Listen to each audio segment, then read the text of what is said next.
this is an iHeart podcast. Guaranteed human. With no fees or minimums on checking accounts, it's no wonder the Capital One bank guy is so passionate about banking with Capital One. If he were here, he wouldn't just tell you about no fees or minimums. He'd also talk about how most Capital One cafes are open 7 days a week to assist with your banking needs. Yep, even on weekends. It's pretty much all he talks about, in a good way. What's in your wallet? Terms apply. See CapitalOne.com/bank. Capital One, N.A., member FDIC. Hi, Kyle. Could you draw up a quick document with the basic business plan, just one page, as a Google Doc, and send me the link? Thanks. Hey, just finished drawing up that quick one-page business plan for you. Here's the link. But there was no link. There was no business plan. I hadn't programmed Kyle to be able to do that yet. I'm Evan Ratliff, here with a story of entrepreneurship in the AI age. Listen as I attempt to build a real startup run by fake people. Check out the second season of my podcast, Shell Game, on the iHeartRadio app or wherever you get your podcasts. Brought to you by the reinvented 2012 Camry. It's ready. Are you? Welcome to Stuff You Should Know from HowStuffWorks.com.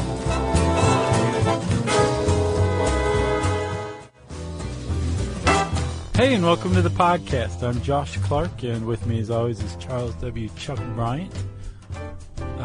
He's giving me the A-OK symbol, so we're all set to go. And we have a bowl full of dinosaurs in front of us. Pants are off. Pants are off. Mics are on. Yes. That should be our motto. All of our... should be. That would look great on a T-shirt. It sure would. All of our open wounds have been treated according to the step-by-step process included in this article. Yeah. Did you read that sidebar? I did. It's gruesome. Yeah, and you know what? This is like, this kind of thing can strike fear into you when it's in the news, which it has been lately in Georgia and nationwide. But it's rare, and we can't say that enough. True. So don't freak out, and don't start slathering yourself with antibacterial gel. True. And to the writer's credit, it is pointed out in this article, it's like 500 cases of this a year. Worldwide, right? I didn't get that either way. Oh, really? Still, even in the U.S. Sure. Now in like maybe Andorra, that'd be huge. Yeah, true. But, Chuck, after researching this, flesh-eating bacteria scares the tar out of me. Beep out of you. Exactly. Yeah. We can't beep any longer. It's sad. You just did, man. You just found a workaround. Chuck just said beep, so that's not the same thing. Yeah, it's pretty scary because it's silent, and it can silent. The silent killer, like it can creep up on you. And in the case of Amy Copeland, who we'll get to, sadly, like she was going to the hospitals for 3 days before they diagnosed it. Yeah, and by that time it was too late. Right. Not too late because she survived, obviously, but yeah, apparently we'll get to that. I was reading an article about her, and she's just like tough as nails. They said like it's incredible. We're gonna have to amputate your leg, and she said like, "Let's do this." Yeah. Is what she said. I know. And she couldn't even talk; she mouthed it. I know. So far braver than me. I would have been like, "Let's end this." Right, exactly. You know? Unplug me. I'm such a wuss. Right, yeah. I heard now that she's up and about, the first thing she did was take like a half-gallon shot of scotch and punch out a doctor just for fun. All right, so we'll get to her tragic but inspiring story. Okay. I was going to use her as an intro. Oh, go ahead then. All right. So we'll get to it right now. Amy Copeland, she's 24. She's a Georgia lady. And she was on a zip line at a friend's house and fell off. I don't know if the zip line broke or if she let go or whatever, but I think there was a malfunction. It was over like a ravine creek, over some brackish water. Yeah. And in brackish water, actually in all fresh water, there is a bacteria called Aeromonas hydrophilia, or ahydrophilia. Yeah. And it's everywhere. Normally, if you ingest a little bit of this, it's through swallowed water. Sure. And it gives you the poops. Just diarrhea, though. That's it. Yeah. The reason why just diarrhea is because you have whole colonies of bacteria and antibodies in your stomach that are designed specifically to take on ahydrophilia, right, and put the smackdown on it. It's part of your immune system, right? Thankfully. The thing is, with Amy Copeland, she had a gash in her leg from when she fell. Yeah. And the bacteria got in that way. And that is a whole different host of problems. Exactly. All of a sudden. Your body is not used to fending off bacteria through wounds. Yeah. And there are certain types of bacteria which are generally known as flesh-eating bacteria, that basically mounts the largest, most vicious, virulent campaign of any bacteria around in your human body. This is what I didn't quite get, though, because you did this part as additional research, which I appreciate. But I'm not quite sure. Is it a dummy attack is going on?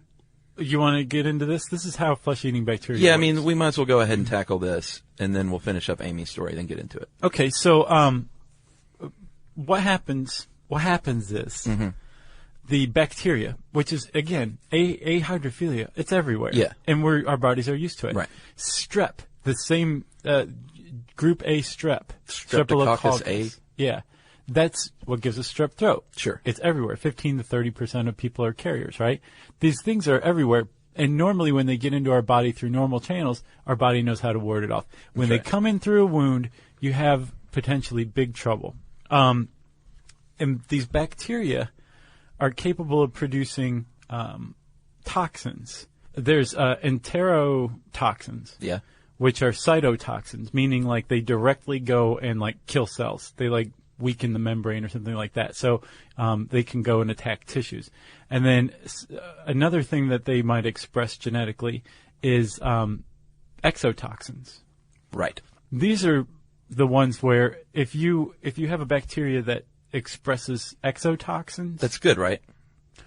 No. I thought that prompts the immune response. It does. The problem is these bacteria are setting off almost, it seems like purposefully, right, an immune response from your T cells. Oh, okay. But it's too big. And this huge response comes about, and it's like this big, lumbering, clumsy response from your T cells. So your T cells are going haywire because this basically dummy attack has been launched by this bacteria to distract the T cells. So this is what I don't get. Are the T cells attacking the wrong thing? The T cells aren't attacking anything. The T cells going on high alert signal the production of cytokines. Okay. Which are like signals. They're like triggers, like histamines are. They're an immune response trigger. Cytokines are. The cytokines in turn overproduce or overexcite macrophages. And those things go and like eat cell detritus or detritus. Actually, I listened to the pronunciation. It's actually detritus. Okay. So it eats cell detritus. Yeah. So they're going haywire. And then last but not least, they promote the release of free radicals, which normally go and target bacteria, but in this huge undirected immune response that this bacteria has purposefully triggered, the free radicals are attacking all this tissue. Okay. So you have cytotoxic enterotoxins that the bacteria is producing directly. Yeah. And then it's also indirectly affecting this healthy tissue by promoting the release of free radicals. It does seem purposeful. It very much like does. it sits around and reads The Art of War and decides this is how I'm going to take you down. Exactly. Wow. And it works like a charm. So you have your tissue that's being destroyed, right? Yeah. Which is where you get the term necrotizing fasciitis, which is the correct term for flesh-eating bacteria. That's right. And it also promotes something called toxic shock syndrome. Is that when your organs start shutting down? That's part of it. Wow. Yeah. All right. Well, that makes sense. And that's scary. And the scariest part of all this is that it starts out by something really tiny. Like it can be a pinprick of an open wound. It doesn't have to be some big gash on your leg. And it starts out as something small and turns into something big, right? Which is really scary. And you know, if you have a cut on your hand or on your leg, and you actually, even if you haven't been in any kind of brackish water, if it starts to hurt a lot worse than you think it should, then it's probably not one of the 500 cases, but you should probably start looking into it. Well, what was surprising to me was it doesn't even have to be a cut, man. It could be an abrasion, a bruise. Yeah, how could a bruise? I don't get that. I don't know if your skin is thinned out at that site. Really? Like so thin it can just get through the outer dermis? Maybe. Wow.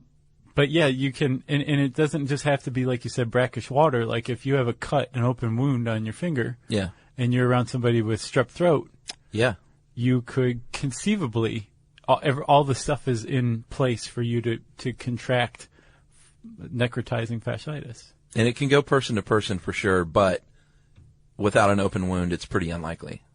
Right. Like that's how they get in. Yeah. and they eat the fat, they eat the tissue, and then they start to consume your organs. Right, and the reason the flesh-eating bacteria is clinically, the clinical term is necrotizing fasciitis, which means the killing of fascia. Right. The fascia is like this membrane that acts as connecting tissue between your skin and fatty layer and your muscles and joints and tendons and ligaments and bones and organs. Yeah. And it's this uninterrupted membrane that covers your entire body beneath your skin. It's like one of those, what are they called?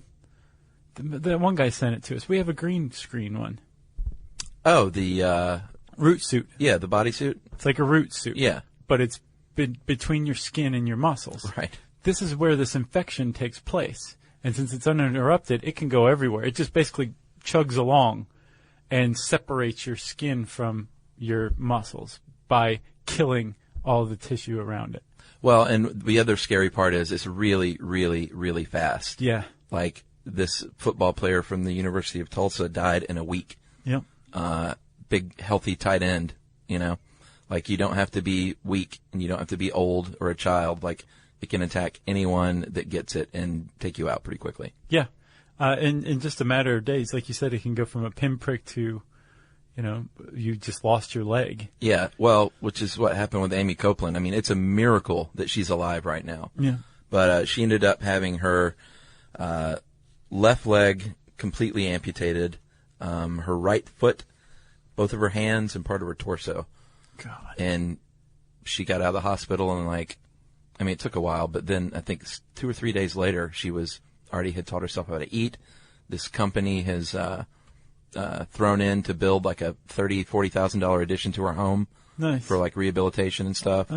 And yeah, pretty amazing. Like her spirit, her dad has been posting like crazy on like Facebook and on her website they started. And she's a bad mamma jamma. Way better than me. She's tough. Yeah. Yeah. Very inspiring. Hi, Kyle. Could you draw up a quick document with the basic business plan, just one page, as a Google Doc, and send me the link? Thanks. Hey, just finished drawing up that quick one-page business plan for you. Here's the link. But there was no link. There was no business plan. It's not his fault. I hadn't programmed Kyle to be able to do that yet.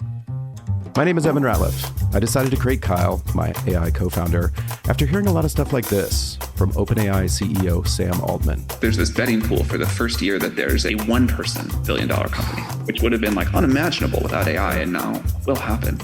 I got to thinking, could I be that one person? I'd made AI agents before for my award-winning podcast, Shell Game. This season on Shell Game, I'm trying to build a real company with a real product run by fake people. Oh, hey, Evan. Good to have you join us. I found some really interesting data on adoption rates for AI agents in small to medium businesses.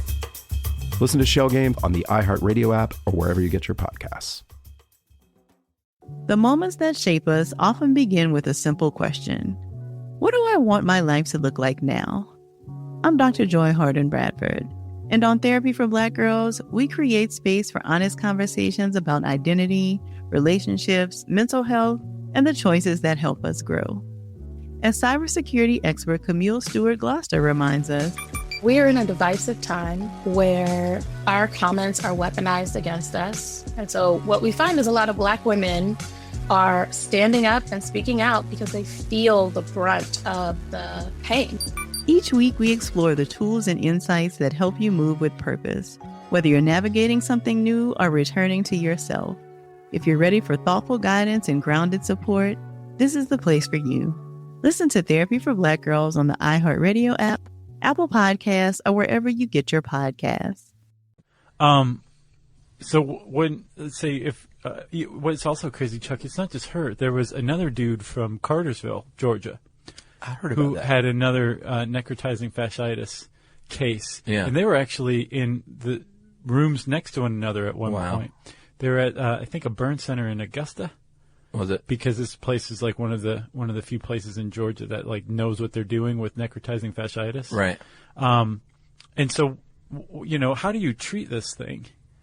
Well, the first thing you do once it's diagnosed is like huge, heavy doses of antibiotics. Yeah. To obviously to try and kill it, but like we're not talking like pop a pill every 6 hours. No, like constant drip, just basically flooding your body with it. And immunoglobin. Immunoglobin. Jerry thought that was funny. Yeah, I heard. So they want to remove like any of the dying flesh and try and isolate it and remove the bad parts, which is what they were doing with her. And it just spread so quickly. You know, they were like fighting a really uphill battle in her case. I read a case study. Have you seen any pictures of this stuff? No. So I read a case study of this woman who came in and she had it in her arm. And you could just, first of all, her arm is swollen. It was like Cabbage Patch Kid's arm. Yeah. But then there's like splotches of like purple and then splotches of black. Yeah. And then what's called desquamation, where like the top layer of skin is just peeling off. And all of this had happened to her like over the course of hours. Yeah. And as they were treating it, one of the things that they'll do before amputation is called debridement, where basically they take the limb that's infected or the area that's infected and they just scrape the tissue off. Yeah, I read about that. I saw a picture of it. It's horrific. Yeah, I didn't look at the pictures. And then after that, they have to treat it with skin grafts after they got all of it. Hopefully, if they well, can't that's what get she it, did on her torso. Yeah. Okay. Yeah. And if they can't get it, then they amputate. Wow. Yeah. It's a pretty serious condition. Yeah. Okay, so what to look out for? We said if you have like a smallish wound that's like disproportionately painful, you should go on high alert. If it becomes like swollen and red and hot, that's a really bad sign. If you get typical things you might associate with bacteria and bacterial infection like diarrhea and fever and chills, nausea and vomiting, that's a really bad sign too, especially if you have just a small cut on your arm. So that nausea, vomiting, all that stuff could be the result of the infection. It could also be the infection leading to toxic shock syndrome. Right. Which in and of itself is pretty interesting. Apparently we've only known about that since 1978. Really? Yeah. Do you remember like associating it with tampons? No. Well, when it first came out, like almost all of the case studies of this toxic shock syndrome, which is like basically your multi-organ failure, which is 3 or more, lowered blood pressure, all this other stuff. All of the cases were of people who were using like high absorbency tampons. They were women. Then they started to look more and more, and they realized that didn't hold true when you looked at more of the case studies. There were a lot of men and everything, and now they realize that it's the result of an infection. So like the lower blood pressure is like your body mounting this huge immune defense, and so histamines are released, so your blood vessels dilate, so your blood pressure decreases to a really dangerous level. Wow. It's basically your body having this enormous allergic reaction to an infection. And it had nothing to do with tampons. No, it did. It still did, but they thought it was just tampons that triggered toxic shock. Wow. Yeah, even still there's like warnings on boxes, I think, that really? say like toxic shock syndrome warning. Jeez, that's pretty scary. Yeah, I had older sisters. I did too, but I didn't get in her business. So in the first 24 hours, you know, you're going to feel these pains. The second 3 to 4 days in, there's going to be some swelling, and that's when you might get this purpley rash or like blisters that are filled with a dark fluid. That's not a good sign at all. And your skin, even at that point, even 3 to 4 days in, might start to flake off and turn white or dark, and that is definitely a bad sign. That's the desquamation. Then 4 to 5 days in, that's when the toxic shock happens, and you're pretty lucky if you haven't been treated at this point to make it out alive. Right. Toxic shock alone, 50% of cases are fatal. With flesh-eating bacteria overall, 30 to 40, I saw 25 as the lowest. 25 to 40% of cases are fatal. So should we talk about wound care? Sure. I've never cleaned a wound like this. Well, then you haven't been cleaning your wounds correctly. This is one of the ways to prevent flesh-eating bacteria. That's right. You want to flush your wound with cold water initially, no soap. And in fact, you don't even want to get soap into the wound, apparently. You want to clean around it with soap and a cloth, and then get some alcohol and put it on your tweezers. Use the tweezers to clean out any gunk that's in there. In the wound site. Yeah. You don't I've never stuck tweezers in one of my cuts, ever. Well, that means you didn't have anything in there. Or you did and you didn't know it. Or I didn't. I was like, I'm not putting tweezers in there. Then you want to apply a bandage if it's a place that can be exposed to dirt. And they say to ask a doctor whether or not to bandage because sometimes wounds are better unbandaged and heal quicker. Sometimes they're better bandaged. And then the old antibiotic ointment. Yeah. We'll always do you right. And don't forget yeah. I almost always put a Band-Aid on. Did you really? I've never had a wound where I'm like, I probably shouldn't put a Band-Aid on. Symbolic Band-Aid. Right. What else you got? Oh, I've got some other stuff like risk factors. You can be totally healthy just from the badness of Amy Copeland. I assume she's probably a healthy person. Yeah.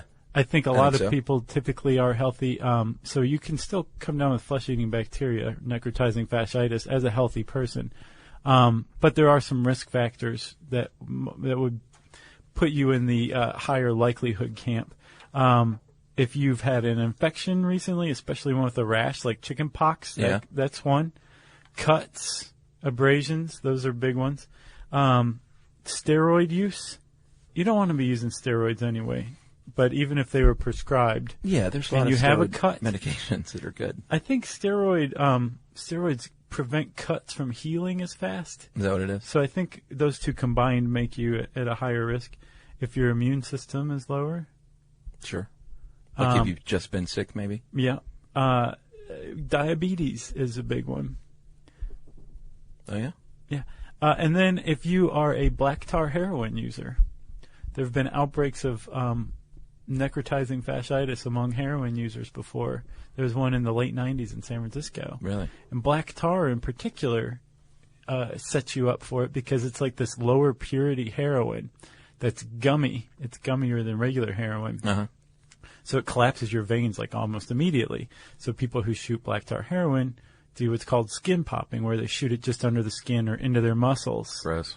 And then because it's not the least bit refined, that's why it's gummy, there's often impurities, and sometimes some of those impurities are Clostridia, which is a kind of bacteria that can be a flesh-eating bacteria. So basically, if you're shooting black tar heroin, you're running the risk of directly injecting flesh-eating bacteria. And there's people who have lost arms, shoulders, ribs to flesh-eating bacteria by shooting black tar heroin. I think the stuff you should know advice is to not do heroin. Let's just go ahead and just throw that out there. Sure. I could get behind that. You're avoiding a whole host of problems if you don't do heroin. Yep. The H. So what else can you do to prevent it? Well, keep the wounds clean, wash your hands a lot, and that means warm water and soap and like 15 to 20 seconds of good scrubbing like you're going into surgery. Mm-hmm. Get between the fingers, dry it off really well, and then after you dry it off, don't go and put your hand back on the faucet. Right. To turn it off in a public bathroom or even your own bathroom. Yeah. Although, I don't know if I would do that in my own home. No, I think your own home's okay. Yeah. I feel like there should be some sort of, it could lead to a rise in superbugs, but we already face those, so what do we have to lose? But I feel like there should be more cleaning products handy in, like, public bathrooms. Well, there are increasingly. You see those little hand sanitizer machines. No, I mean, like, here's a bottle of, like, bleach water, and just go ahead and spray that toilet seat, or... Well, I'm not like a Howard Hughes type, but I definitely, after I wash my hands in the bathroom in public, like, I don't put my hand on the door handle or anything like that. I always try and muscle my way out or put a paper towel between me and the thing. I'm extremely conscious of that, too, especially at the gym. Yeah, I've been more conscious about it. Which pops up with your character in an episode in our TV show that's coming out. That's right. Is that a little teaser? Yeah, big teaser right there. That's true. You got anything else? No, the Amy Copeland story has been prominent lately, obviously, and they are accepting donations, and I think we would be remiss if we didn't announce that. She spells her name Aimee, so it's AIMEECOPELAND.com/donations.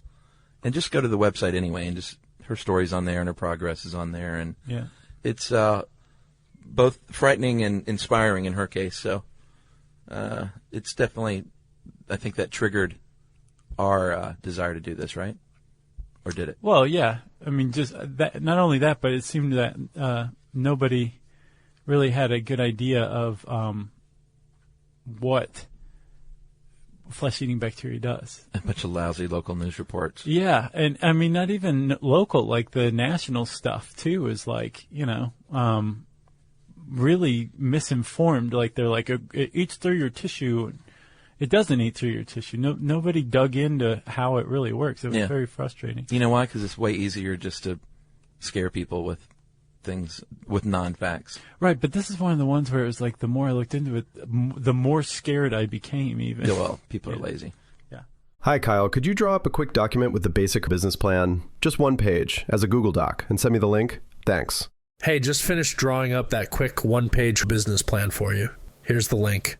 But there was no link. There was no business plan. It's not his fault. I hadn't programmed Kyle to be able to do that yet. My name is Evan Ratliff. I decided to create Kyle, my AI co-founder, after hearing a lot of stuff like this from OpenAI CEO Sam Altman. There's this betting pool for the first year that there's a one-person billion-dollar company, which would have been like unimaginable without AI, and now will happen. I got to thinking, could I be that one person? I'd made AI agents before for my award-winning podcast, Shell Game. This season on Shell Game, I'm trying to build a real company with a real product run by fake people. Oh, hey, Evan. Good to have you join us. I found some really interesting data on adoption rates for AI agents in small to medium businesses. Listen to Shell Game on the iHeartRadio app or wherever you get your podcasts. The moments that shape us often begin with a simple question. What do I want my life to look like now? I'm Dr. Joy Harden Bradford, and on Therapy for Black Girls, we create space for honest conversations about identity, relationships, mental health, and the choices that help us grow. As cybersecurity expert Camille Stewart-Gloucester reminds us, we are in a divisive time where our comments are weaponized against us. And so what we find is a lot of Black women are standing up and speaking out because they feel the brunt of the pain. Each week we explore the tools and insights that help you move with purpose, whether you're navigating something new or returning to yourself. If you're ready for thoughtful guidance and grounded support, this is the place for you. Listen to Therapy for Black Girls on the iHeartRadio app, Apple Podcasts, or wherever you get your podcasts. I've got a little more. All right. I got one more. So, it wasn't until 1952 that somebody used the term necrotizing fasciitis, and we really started to understand that it was bacteria or whatever. But we knew about it since the Civil War. Wow. That's crazy. What'd they call it, though, in the Civil War? Well, they used to name it according to the doctor who reported it. And it was also based on the area of the body that it was infected. So, if you had Fournier's gangrene, it meant that you had flesh-eating bacteria around your genitals. If you had Ludwig's angina, it meant you had flesh-eating bacteria around your face or mouth or jaw. Really? Yeah, and then they figured out, we should classify it by the kind of bacteria, and that these are not separate things. This is all the same thing. These people just had, a cut around there that this got into. Boy, you're in big trouble back then, too. Oh, yeah. If you're in big trouble now, imagine back then. Pretty scary. Yeah. Well, the first guy to describe it was a Confederate Civil War surgeon named Joseph Jones. Really? And I'm sure he was like, I can't do anything for you, man. Right. He retired Yep. to the country. Yeah. So that's it. Flesh-eating bacteria. If you want to learn more about it, you can type that in, flesh-eating bacteria, and into the search bar at howstuffworks.com, and that will bring up listener mail. I am going to call this, We Love the Irish, as always.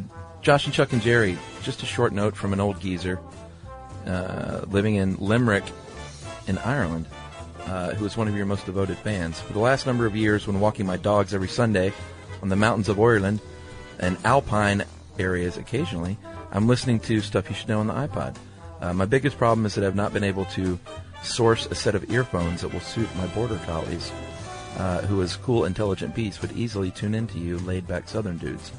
So he wants his dogs to listen. That's nice.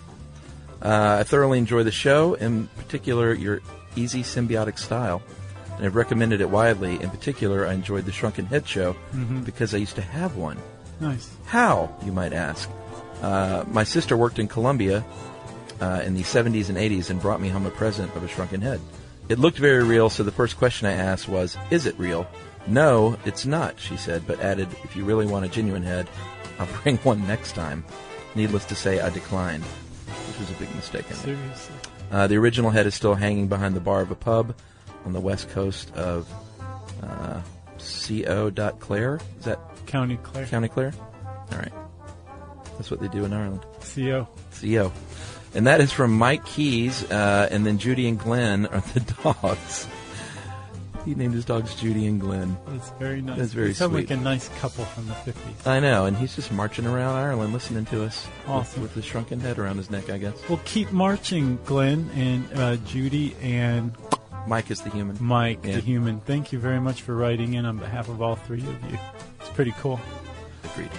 So this one was a Yumi request. If you have a request, we want to hear it. We're always looking for good topic suggestions. You can tweet to us at SYSK Podcast. Topic request is less than 140 characters almost every time. Yep. You can join us on Facebook.com/Stuff You Should Know. Unlimited characters there. Or you can send us an email to stuffpodcast@discovery.com.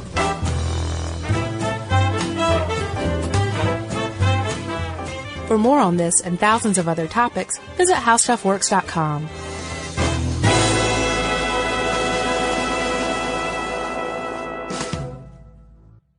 Brought to you by the reinvented 2012 Camry. It's ready. Are you?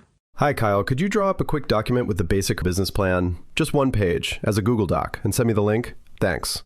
Hey, just finished drawing up that quick one-page business plan for you. Here's the link. But there was no link. There was no business plan. I hadn't programmed Kyle to be able to do that yet. I'm Evan Ratliff, here with a story of entrepreneurship in the AI age. Listen as I attempt to build a real startup run by fake people. Check out the second season of my podcast, Shell Game, on the iHeartRadio app or wherever you get your podcasts. Babes, what are you doing? What? I'm just mowing the lawn. No, it's blazing hot and dry out here. Don't you remember? Smokey Bear says, avoid using power equipment when it's windy or dry. Where'd you learn this? Oh, it's on SmokeyBear.com, with many other wildfire prevention tips. Right. Thanks, honey bear. 'Cause remember, only you can prevent wildfires. Brought to you by the USDA Forest Service, your state forester, and the Ad Council. This is an iHeart podcast. Guaranteed human.